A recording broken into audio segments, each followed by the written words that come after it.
इस प्रकार है। श्री महादेव जी कहते हैं, प्रिय गीता के वर्णन से संबंध रखने वाली कथा विषय रूप के पावन महत्व को सुनो। विशाल नेत्रों वाली पार्वती सिद्ध है कि महत्व का पूरा वर्णन नहीं किया जा सकता। इसके संबंध में कई कथाएं हैं। उसमें से एक कथा इस प्रकार है कि एक ब्राह्मण थे जो ब्रह्मचर्य, ममता, आहार सहित वेद शास्त्रों से नवीन जितेंद्रिय भगवान विष्णु के शरण में थे। उनका नाम सुमुद था। प्रिय शरण धारण करने वाले भगवान के पास गीता 11वें अध्याय विषय रूप दर्शन का पाठ किया करते थे। उस अध्याय के प्रभाव से उन्हें ब्रह्म ज्ञान की प्राप्ति हो गई। ब्रह्मानंद संतोष से संपूर्ण ज्ञानमयी अमृत द्वारा इंद्रियों के अंतर्गत हो जाने के कारण वे निश्चित स्थिति में प्राप्त हो गए थे। वे सदा जीवन मुक्त योगी की स्थिति में रहते थे। इस समय बृहस्पति सिंह राशि पर स्थित थे। महायोगी सुगंध गोदावरी नदी की यात्रा आरंभ की। वे क्रम विरज तीर्थ, तारा तीर्थ, कपिला संग्राम, कपिला द्वार, वन, अंबिकापुरी तथा कई आदि क्षेत्रों में स्नान किए और दर्शन करते हुए विषाद मंडल नामक एक नगर में आए। वहाँ उन्होंने प्रत्येक घर में जाकर अपने ठहरने के लिए स्थान मांगा, परंतु कहीं भी उन्हें स्थान नहीं मिला। अंत में गांव के मुखिया ने उन्हें बहुत बड़ी धर्मशाला दिखाई दी। ब्राह्मण ने साथियों सहित उसके भीतर जाकर रात में निवास किया। सवेरा होने पर उन्होंने अपने आप को धर्मशाला के बाहर पाया, परंतु उसके इस साथी नहीं दिखाई दिए, तो उन्हें खोजने के लिए वे चले। इतने में मुखिया ने उससे भेंट की गई। मुखिया ने कहा, मुनि श्रेष्ठ, आप सब प्रकार के दादियों जान पड़ते हो। सौभाग्यवश इस पुण्यवान पुरुषों से तुम सबसे पवित्र हो। तुम्हारे साथी कहाँ गए, कैसे इस भवन बाहर हुए, इसका पता लगाओ। मैं तुम्हारे सामने इतना ही कहता हूँ कि तुम्हारे जैसा तपस्वी मुझे दूसरा कोई दिखाई नहीं देता। तुम्हें किस महामंत्र का ज्ञान है, किस विद्या का ज्ञान है, जो आश्रय लेकर किस देवता की दयालुता से तुम्हें अलौकिक शक्ति प्राप्त हुई है। ब्राह्मण द्वारा देव कृपा करके इस ब्राह्मण में रहो यो कहकर मुखिया ने मुनीश्वर अपने गांव में ठहरा लिया। वे दिन रात बड़ी भक्ति से सेवा करने लगा। जब 7-8 दिन बीत गए, एक दिन प्रातःकाल आकर वह बहुत दुखी होकर महात्मा के सामने रोने लगा और बोलने लगा, हाय, आज रात में राक्षस ने मेरे बेटे को खा लिया है। मेरा पुत्र बड़ा ही गुणवान और भक्तिवान था। स्कंद ने पूछा, कहाँ है राक्षस और किस तुम्हारे पुत्र का भक्षण किया है? मुखिया बोला, ब्राह्मण देव, इस नगर में एक बड़ा भयंकर नरभक्षी राक्षस रहता है। वह प्रतिदिन आकर इस नगर में मनुष्यों को खा लिया करता है। जब एक दिन समस्त नगर निवासियों ने मिलकर उससे प्रार्थना की कि राक्षस, तुम सब लोगों की रक्षा करो, हम तुम्हारे लिए भोजन की व्यवस्था किए देते हैं। यहाँ बाहर के जो भी रात में आकर नींद लेंगे उसको खा जाना। इस प्रकार नागरिक मनुष्यों के गांव के मुखिया द्वारा इस धर्मशाला में भेजे हुए पार्थियों को राक्षस का आहार नियत किया गया। अपने प्राणों की रक्षा करने के लिए उन्हें ऐसा करना पड़ा। आप ये राहगीर के साथ इस घर में आकर सोए थे, परंतु राक्षस ने उन सबको तो खा लिया, केवल तुम्हें छोड़ दिया है। ये ब्राह्मण श्रेष्ठ, मुझ में ऐसा क्या प्रभाव है, इस बात को तुम ही जानते हो। इस प्रकार मेरे पुत्र का एक मित्र आया, उसने मुझे पहचान ना सका। वह मेरे पुत्र को बहुत ही प्रिय था, परंतु वह ने राहगीर के साथ मैंने उसे धर्मशाला में भेज दिया। मेरे पुत्र ने जब सुना कि मेरा मित्र भी उसमें प्रवेश कर गया है, तब वह उसे वहाँ से ले आने के लिए गया, परंतु राक्षस ने उसे भी खा लिया। आज सवेरे मैंने बहुत दुखी होकर उस पिशाच से पूछा, ओ दुष्टात्मा, तूने रात में मेरे पुत्र को खा लिया। तेरे पेट में पड़ा हुआ मेरा पुत्र उससे जीवित हो सके, ऐसा कोई उपाय आदि हो तो बता। राक्षस ने कहा, मुखिया, धर्मशाला के भीतर घुसे हुए तुम्हारे पुत्र को न जानने के कारण मैंने भक्षण किया है। अन्य पार्थियों के साथ तुम्हारा पुत्र भी अनजाने में ही मेरा ग्रास बन गया है। वह मेरे उद्धार से जिस प्रकार जीवित और रक्षित रह सकता है, वह उपाय स्वयं विधाता ने ही कर दिया है। जो ब्राह्मण सदा गीता के 11वें अध्याय का पाठ करता हो, उसके प्रभाव से मेरी मुक्ति होगी और मेरे मरे हुए को पुनः जीवित दान प्राप्त होगा। यहाँ कोई ब्राह्मण रहते हैं जिसने मेरा एक दिन धर्मशाला से बाहर कर दिया था। वो निरंतर गीता के 11वें अध्याय का जाप किया करते थे। इस अध्याय के मंत्र से 7 बार अभिमंत्रित करके यदि वो मेरे ऊपर जल का छींटा दे दे तो निस्संदेह मेरा शाप से मुक्ति हो जाएगी। इस प्रकार राशि का संदेश पाकर मैं तुम्हारे निकट आया हूँ। ग्रामपाल बोला, हे ब्राह्मण, आपने इस गांव में कोई किसान ब्राह्मण रहता है। एक दिन वह अगहनी के खेत की क्यारियों की रक्षा करने में लगा था। वहाँ से थोड़ी ही दूर वह एक बहुत बड़ा गिद्ध किसी राही को मारकर खा गया। उस समय एक तपस्वी वहाँ से आ निकले जो उस राही के लिए दूर से ही दया दिखाते हुए आ रहे थे। गिद्ध उस राही को खाकर आकाश में उड़ गया। तब उस तपस्वी ने उस किसान से कहा, उस दुष्ट, तुझे धिक्कार है, तू बड़ा ही कठोर है, निर्दयी है, दूसरों की रक्षा से मुंह मोड़कर केवल पेट पालने में धंधे में लगा है। तेरा जीवन नष्ट प्राय है। तेरी शक्ति होते हुए तूने जो चोर, दाड़े वाले, सर्प, शत्रु, अग्नि, विष, जल, गिद्ध, राक्षस, भूत तथा पेताल आदि के द्वारा घायल किए हुए मनुष्यों की उपेक्षा करता है, वह उसके वध का फल पाता है। जो शक्तिशाली होकर भी चोर आदि के चुगल में फंसे हुए ब्राह्मण को छुड़ाने की चेष्टा नहीं करता, वह घोर नरक में पड़ता है और पुनः भेड़ियों की योनियों में जन्म लेता है। जो वन में मरे हुए गिद्ध और व्याध की दृष्टि में पड़े हुए जीव की रक्षा के लिए छोड़ो छोड़ो की पुकार करता है, वह परम गति को प्राप्त होता है। जो मनुष्य गौओं की रक्षा के लिए व्याध, भील, दुष्ट राजाओं के साथ से मारे गए जाते हैं, वे भगवान विष्णु को परम पद को प्राप्त होते हैं। जो योगियों के लिए भी अति दुर्लभ है, सहस्त्र अश्वमेध यज्ञ और 100 वाजपेयी यज्ञ मिलकर भी शरणागत रक्षा की 16वीं कला के बराबर भी नहीं हो सकते। दीन तथा भयभीत जीव की उपेक्षा करने से पुण्यवान पुरुष भी स्वयं आने पर कुंभी बाग नामक नरक में पकाया जाता है। तूने दुष्ट गिद्ध के द्वारा खाए हुए जाते हुए राही को देखकर उसे बचाने में समर्था होते हुए भी जो उसकी रक्षा नहीं की है, इसे तू निर्दयी जान पड़ता है। अंत तू राक्षस हो जा। हलवारा बोला, महात्मा, मैंने ये उपस्थित अवश्य था, परंतु मेरे नेत्र बहुत ही देर से खेत की रक्षा में लगे हुए थे। अंत मेरे पास भी वे गिद्ध के द्वारा मारे जानते हुए इस मनुष्य को मैं नहीं देख सका। अंत मुझे दीन पर आपको अनुराग करना चाहिए।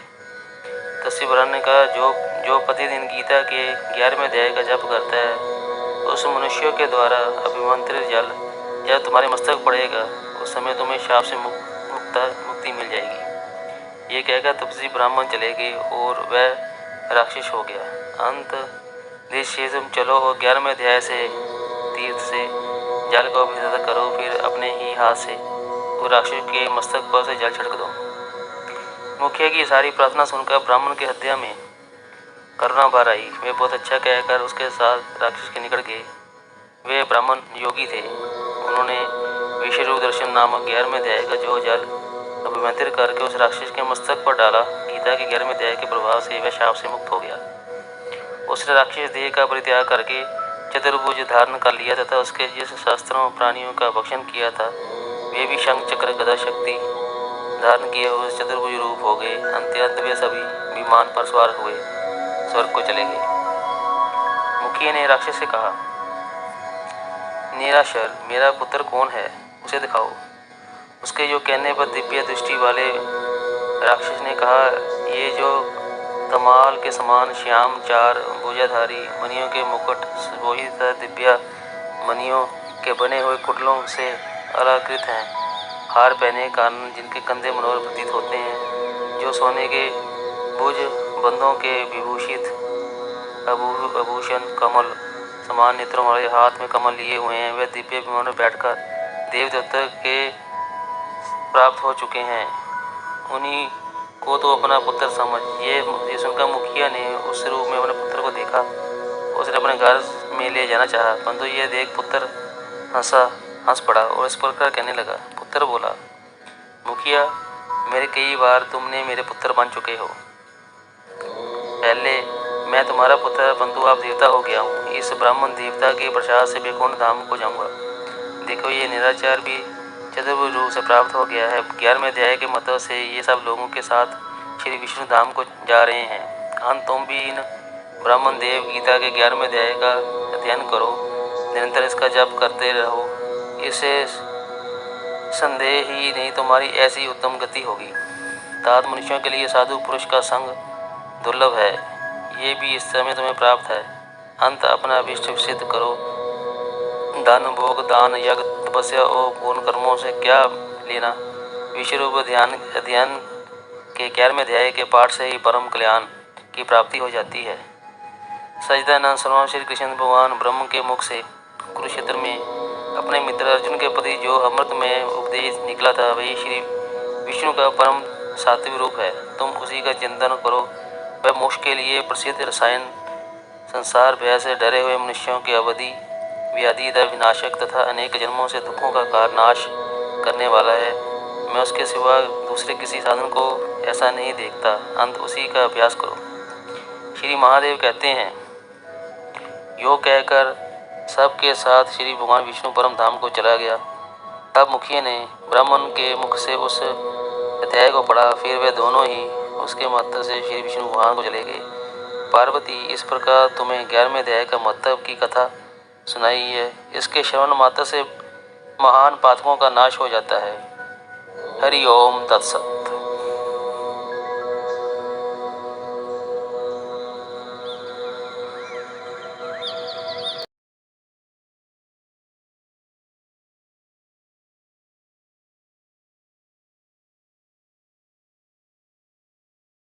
गीता जी का 11वां अध्याय विषय रूप दर्शन योग नामक इस प्रकार है। अर्जुन ने कहा, मुझ पर कृपा करने के लिए आपने जो गोपनीय अध्याय ज्ञान दिया है वो गोपनीय उपदेश से मेरा ये मोह दूर हो गया है। एक कमल नयन, मैंने अपने समस्त सृष्टि की उत्पत्ति प्रलय और आपकी अविनाशी महिमा का वर्णन विस्तार पूर्वक सुना है। हे परमेश्वर, इस प्रकार आप जैसा कहते हैं वास्तविक रूप है, मैं वैसा ही देख रहा हूँ। परंतु हे पुरुषोत्तम, मैं आपके ऐसे रूप को प्रत्यक्ष दर्शन करना चाहता हूँ। हे प्रभु, यदि आप उचित मानते हैं तो मैं आपके उस रूप को देखने में असमर्थ हूँ।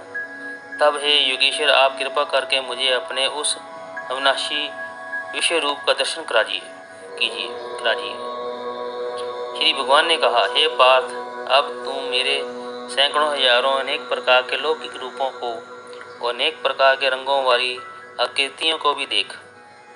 हे भरतश्रेष्ठ अर्जुन, तुम मुझसे आदित्य के 12 पुत्रों की, 8 वासुओं की, 11 रुद्रों की, दोनों अवनीश कुमारों की, 49 मरु गणों की और इससे पहले भी कभी किसी के द्वारा न देखे हुए उस अनेक आश्चर्य रूपों को मुझ को भी देख। हे अर्जुन, तू मेरे शरीर में इस स्थान में चराचर सृष्टि सहित संपूर्ण ब्रह्मांड को देख। अन्य कुछ भी तू देखना चाहता है उसे भी देख, परंतु तू अपनी आँखों से सृष्टि से मेरे इस रूप को देखने में निश्चित रूप से समर्थ नहीं है। इसलिए मैं तेरे अलौकिक दृष्टि देता हूँ, जिससे तू मेरी इस ईश्वरीय योग भक्ति को देख। संजय ने कहा, हे राजन, इस प्रकार कहकर परम शक्तिशाली योगी भगवान श्री कृष्ण ने अर्जुन को अपना ऐश्वर्य युक्त अलौकिक रूप दिखलाया।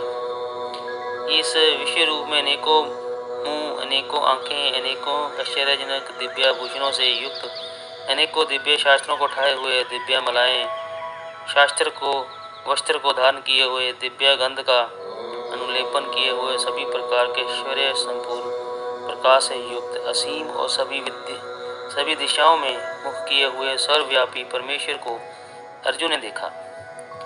यदि आकाश में 1000 सूर्य एक साथ उदय हो तो भी उसमें उत्पन्न होने वाला ये प्रकाश भी उस सर्वव्यापी परमेश्वर की प्रकाश की शायद ही समानता कर सके। अर्जुन ने उस समय अनेक प्रकार के अलग अलग संपूर्ण ब्रह्मांड को सभी देवताओं के भगवान श्री कृष्ण के शरीर से एक स्थान में स्थित देखा।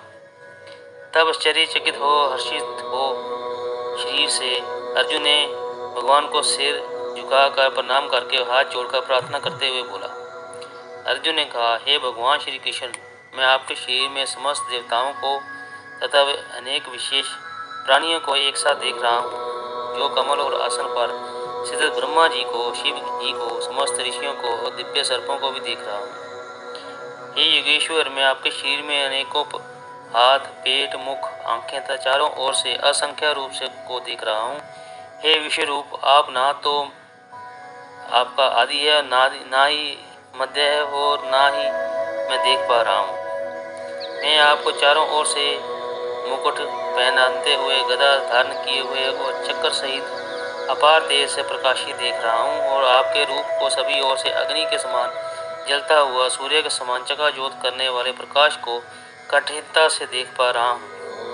हे भगवान, आप ही जानने योग्य परमात्मा हैं, आप ही जगत के परम आधार हैं, आप ही अविनाशी सनातन धर्म के पालक हैं और मेरी समझ में आप ही अविनाशी सनातन पुरुष हैं। आप अनादि हैं, अनंत हैं, मध्य हैं, रहित हैं, आपकी महिमा अनंत है। आपकी असंख्य भुजाएं हैं, चंद्र और सूर्य आपकी आंखें हैं। मैं आपके मुख में जलती हुई अग्नि के निकलने वाले तेज के कारण इस संसार को तपते हुए देख रहा हूँ। हे महाबाहु, संपूर्ण आकाश से लेकर पृथ्वी तक के बीच केवल आप ही अकेले सभी दिशाओं में व्यस्त हो रहे हैं। आपके इस भयंकर आश्चर्य में रूप को देखकर तीनों लोग भयभीत हो रहे हैं। सभी देवों के समूह आप में प्रवेश कर रहे हैं, उसमें से कुछ भयभीत होकर हाथ जोड़कर आपका गुणगान कर रहे हैं और महर्षि गण और सिद्धों के समूह कल्याण हो इस प्रकार कहकर उत्तम वैदिक स्त्रोत्रों द्वारा आपकी स्तुति कर रहे हैं। शिव के सभी रूप, सभी आदिगण, सभी वासु, सभी गण, संपूर्ण विश्व के देवता, दोनों अश्विनी कुमार तथा समस्त मरुदगण और पितरों के समूह, सभी गंधर्व, सभी यक्ष, समस्त राक्षस सिद्धों के समूह, वे सभी आश्चर्यचकित हो आपको देख रहे हैं।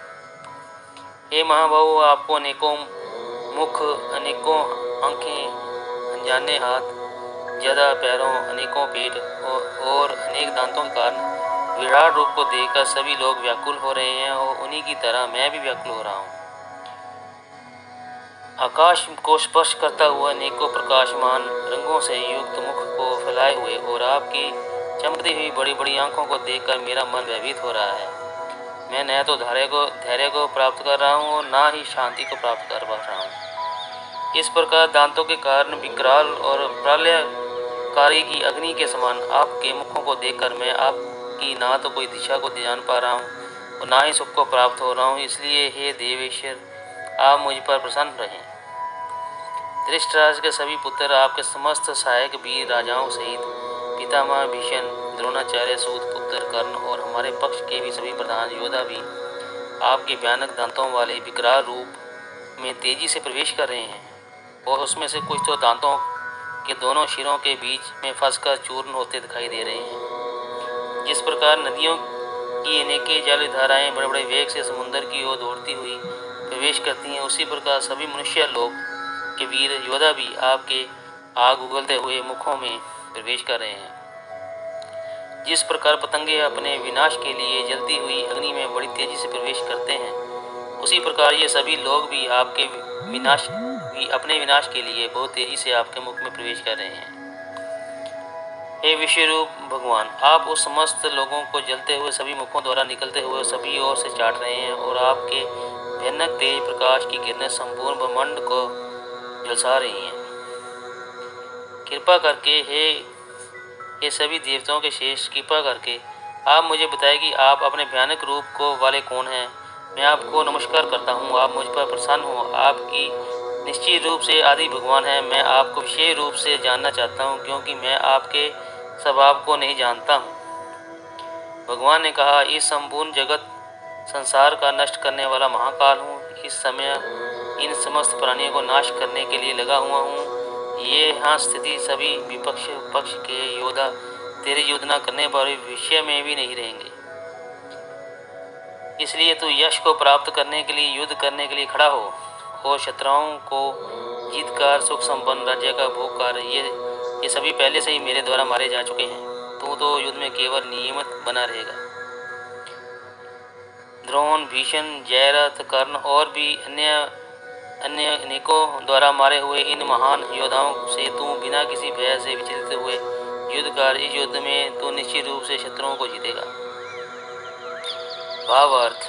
संजय ने कहा, भगवान के इस वचनों को सुनकर अर्जुन के हाथ जोड़कर बारंबार प्रणाम किया। फिर अत्यंत भय से कांपता हुआ प्रणाम करके अवरुद्ध स्वर में कृष्ण भगवान से बोला। अर्जुन ने कहा, हे अंतर में प्रभु, ये उचित ही है कि आपके नाम का कीर्तन से संपूर्ण जगत अत्यंत हर्षित हो कर आपके प्रति अनुराग को हो रहा है तथा असुरी स्वभाव के प्राणी आपके भय के कारण इधर उधर भाग रहे हैं और सभी सिद्ध पुरुष आपको नमस्कार कर रहे हैं। हे महात्मा, ये सभी श्रेष्ठ जन आपको नमस्कार करके क्यों न करें, क्योंकि आप ही ब्रह्मा को भी उत्पन्न करने वाले हैं। हे आदिदेव, हे जगत के आश्रय, आप अविनाशी समस्त कारणों के मूल कारण और आप ही परम तत्व हैं। आप आदि देवों के सनातन पुरुष हैं। आप इस संसार के परम आश्रय हैं। आप जानने योग्य हैं तथा आप ही जानने योग्य हैं। आप ही परम धाम हैं और आप के ही द्वारा संसार अंत रूपों से व्यस्त है। आप वायु, यम, अग्नि, वरुण, चंद्रमा तथा सभी प्राणियों में बिना पिता ब्रह्मा भी हैं और आप ही ब्रह्मा के पिता भी हैं।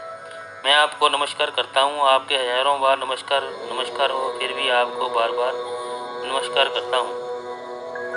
हे असीम शक्तिमान, मैं आपके आगे से, पीछे से और सभी ओर से नमस्कार करता हूँ, क्योंकि आप ही सब कुछ हैं। आप अनंत पराक्रम के स्वामी हैं। आप ही समस्त संसार व्यस्त है। आप ही सब कुछ हैं। आपको अपना मित्र मानकर मैंने हठ पूर्वक आपको हे कृष्ण यादव, हे सगा, इस प्रकार आपकी महिमा को जाने बिना मूर्खतावंश या प्रेमवंश जो कुछ कहा है, मैं मजाक को आराम करते हुए, सोते हुए, उठते हुए, बैठते हुए, भोजन करते हुए, कभी अकेले में या कभी मित्रों के सामने मैंने आपका जो अनादर किया है, उन सभी अपराधों के लिए मैं क्षमा मांगता हूँ। आप इस चल अचल जगत के पिता और आप ही समस्त जगत के पूजनीय आध्यात्मिक गुरु हैं। शक्ति वाले प्रभु, तीनों लोकों में अन्य ना तो कोई आपके समान हो सकता है, ना ही कोई आपसे बढ़कर हो सकता है। मैं समस्त जीवों में पूजनीय भगवान चरणों में गिरकर प्रणाम करता हूँ। आपकी कृपा के लिए प्रार्थना करता हूँ। हे प्रभु, जिस प्रकार पिता अपने पुत्र के अपराधों को, मित्र अपने मित्र के अपराधों को और प्रेमी अपने प्रिय के अपराधों को सहन कर लेता है, उसी प्रकार आप मेरे अपराधों को सहन करने की कृपा करें। अर्जुन द्वारा चतुर्भुज रूप के लिए प्रार्थना। पहले कभी न देखे कि आपके इस रूप को देखकर मैं हर्षित हो रहा हूँ और साथ ही मेरा मन भय के कारण विचलित हो रहा है।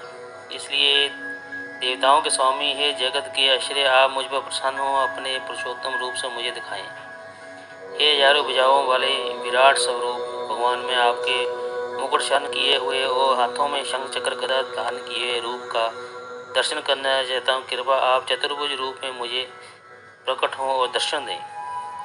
इस श्री भगवान ने कहा, हे अर्जुन, मैंने प्रसन्न होकर अपनी अंतरंग शक्ति के प्रभाव से तुझे अपना दिव्य विश्व रूप दिखाया है। मेरे इस तेजों में अनंत विश्व रूप को तेरे अतिरिक्त अन्य किसी के द्वारा भी पहले कभी नहीं देखा गया है। हे कुरुश्रेष्ठ, मेरे इस विश्व रूप को मनुष्य लोक में ना तो यज्ञों द्वारा, ना वेदों के ध्यान द्वारा, ना दान के द्वारा, ना पुण्यों के द्वारा और ना कठिन तपस्या द्वारा देखा जाना संभव है। मेरे विश्व रूप को तेरे अतिरिक्त अन्य किसी के द्वारा कभी पहले नहीं देखा गया है। हे मेरे परम भक्त, तू मेरे इस विकराल रूप को देखकर ना तो अधिक विचलित हो और ना ही मोहग्रस्त हो। अब तू पुनः सभी चिंताओं से मुक्त हो, प्रसन्न चित्त मेरे इस चतुर्भुज रूप को देख। संजय ने कहा, वासुदेव भगवान श्री कृष्ण ने अर्जुन के इस प्रकार कहने के बाद अपना विष्णु रूप चतुर्भुज रूप में प्रकट किया और फिर दो भुजाओं वाले मनुष्य स्वरूप को प्रदर्शित कर भयभीत अर्जुन को धैर्य बताया। अर्जुन ने कहा, हे जनार्दन, आपके इस अत्यंत सुंदर पुरुष रूप को देखकर मैं स्थिरचित हो गया हूँ और अपनी स्वाभाविक स्थिति में प्राप्त हो गया।